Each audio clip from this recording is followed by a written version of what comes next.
ये टॉपिक ही नहीं है, ये वो शब्द हैं जिन पे आज की सरकार आक्रमण कर रही है, और ये वो शब्द हैं जिस संगठन का ये कार्यक्रम हो रहा है कांग्रेस पार्टी का, ये उस संगठन की विचारधारा है। ये वो शब्द हैं जो हमारे देश का विचार है, ये आइडिया ऑफ इंडिया है, ये आइडिया ऑफ कॉन्स्टिट्यूशन है, इक्वालिटी, फ्रेटर्निटी, सोशल जस्टिस। आज जब हम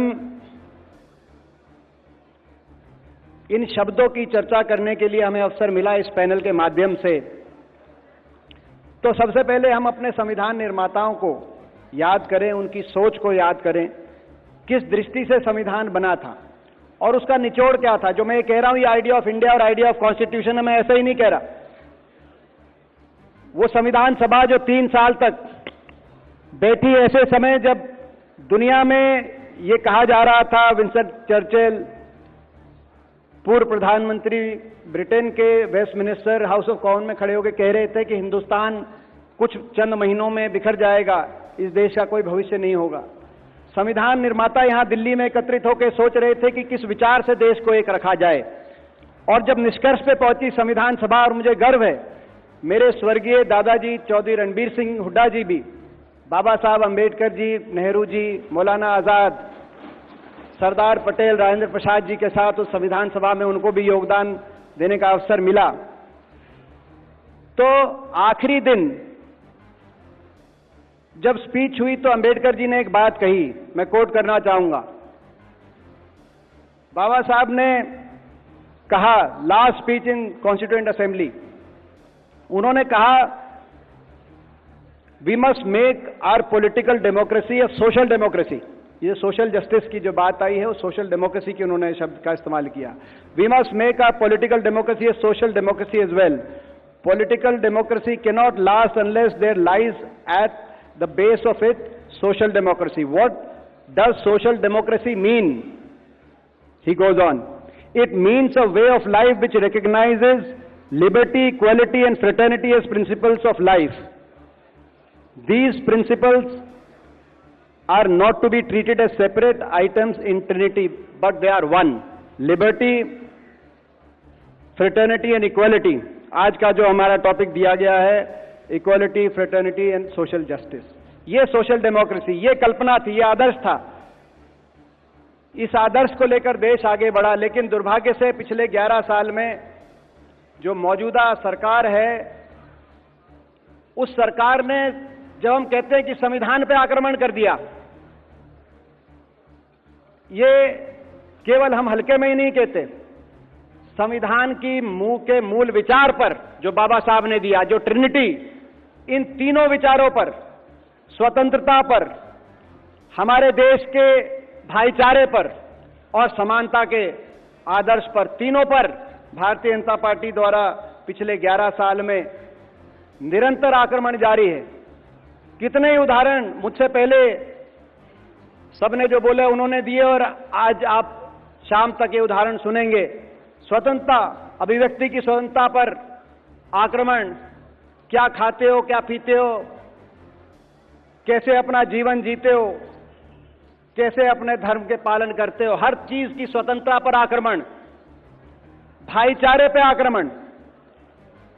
इस तरीके से प्रखर रूप में देश के भाईचारे को तोड़कर अपनी राजनीतिक रोटी सेकने का उदाहरण शायद हमारे देश और भारतवर्ष के इतिहास में नहीं मिलेगा, जो पिछले 11 वर्ष में देखा गया है। भाई को भाई से लड़ाकर, जाति और धर्म की राजनीति कर, एक भाई को दूसरे भाई का दुश्मन बनाकर, एक भाई का डर दूसरे भाई को दिखाकर, कहीं जाति के आधार पर, कहीं धर्म के आधार पर भाईचारे पे आक्रमण और समानता के विचार पर आक्रमण लगातार। और जब समानता का विचार, समानता का क्या अर्थ है? आर्थिक समानता, सामाजिक समानता। आर्थिक समानता आज आप देख रहे हैं कहां पहुंच गया हमारा देश। दुनिया की सबसे आर्थिक असंतुलित अर्थव्यवस्थाओं में देश की गिनती हो रही है। और सामाजिक भाईचारे पर लगातार जो सभी हर वर्ग के अधिकार जो हमारे संविधान में जिनको सुरक्षित किया गया, उन अधिकारों के प्रति क्या सोच है। जैसे मैंने कहा कि आक्रमण हो रहा, आक्रमण ही नहीं, इनकी विचारधारा ही संविधान के विरोधी विचारधारा है। भारतीय जनता पार्टी और इसकी पूर्वज विचारधाराओं ने जिस तरीके से हमारे देश के स्वतंत्रता संग्राम को, आजादी की लड़ाई को जिस दूरी से देखा था, ये उतनी दूरी से देश के संविधान को भी इन्होंने कभी अपने मन से अपनाया नहीं।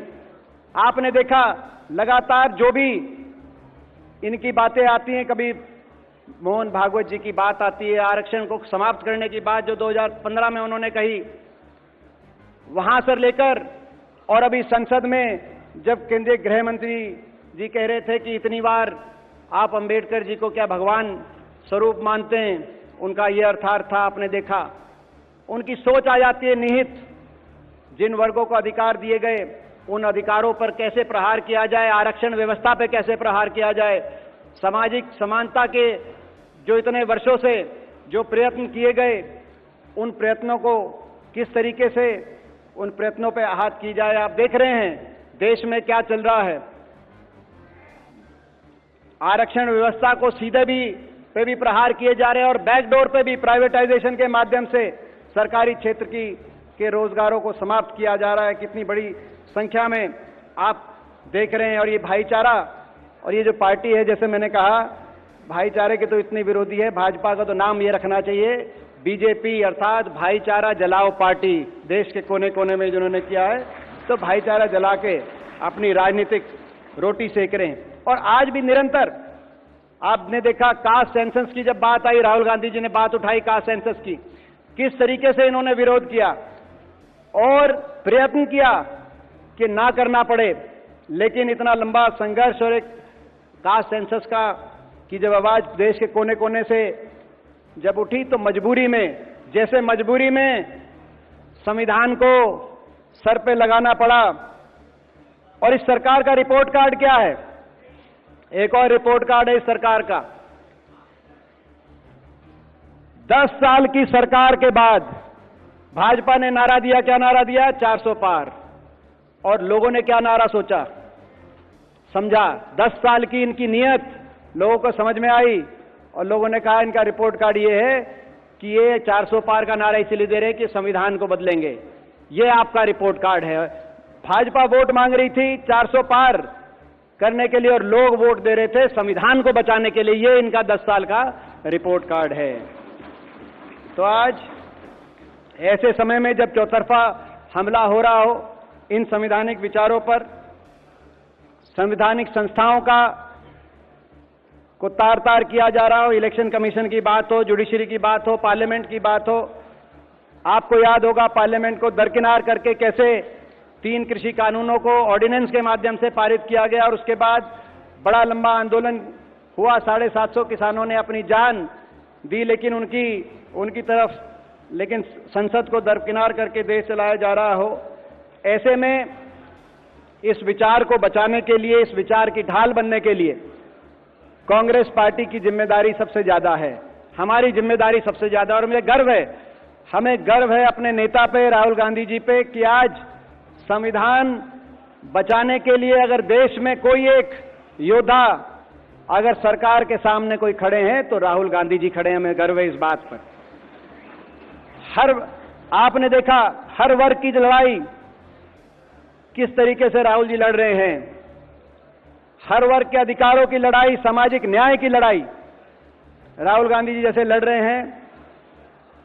कास्ट सेंसस की बात हो, आरक्षण व्यवस्था को 50% से भी आगे बढ़ाने के विचार की बात हो, भूमि अधिग्रहण की जब उन्होंने सुधार किया किसानों को लेकर, चाहे वो उसकी बात हो, और चाहे हमारी तमाम सरकारों में हम धन्यवाद करते हैं। हमारे तेलंगाना के अंदर कास्ट सेंसस करके हमने दिखाया, हमारे आदरणीय सिद्धारमैया जी बैठे, कर्नाटक में हमने कास्ट सेंसस करके दिखाया ताकि हर वर्ग को उनकी संख्या के अनुसार उनको अधिकार मिले।